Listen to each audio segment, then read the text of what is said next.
الله قسم با جوانان مخلص همه سلا بر شانه می کنم. به والله قسم که قانون اسلام را در این خاک تطبیق خواهم.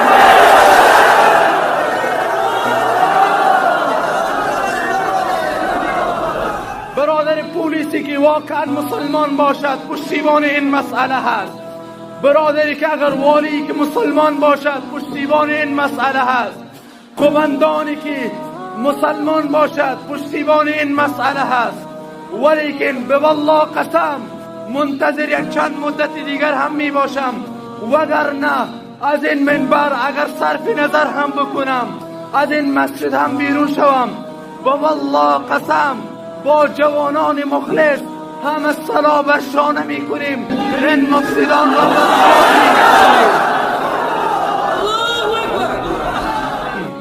امیدوار هستم که علمای دیگر هم بر این سخن ما موافق باشند.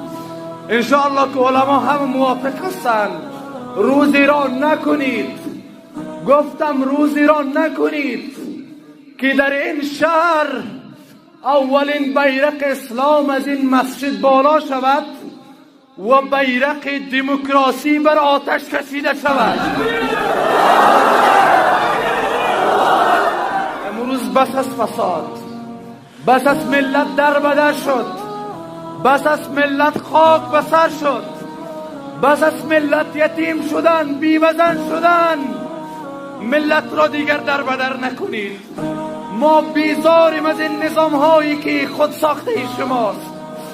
ما بیزار هستیم از این نظامی که فساد پروری بکند. ما بیزار هستیم از این نظامی که رقاصه پروری بکند. در هر جا میگذریم صدای موسیقی بلند هست.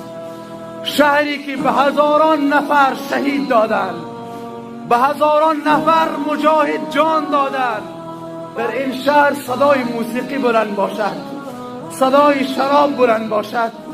عزیزان من وقت اون است که ما پرچم اسلام را بلند کنیم. و از همه برادرانی که در بیرون داخل و بیرون در منزل پایان هر کسی که در این فرمان ها آماده هستند و متوجه این فرمان هستند از جا بر بخیزند و با نعره‌های تکبیر صدا بزنند. همه ایتان صدا را بلند بکنید. همه ایتان صدا را بلند بکنید. همه ایتان میگید ما خدای قرآن هستیم.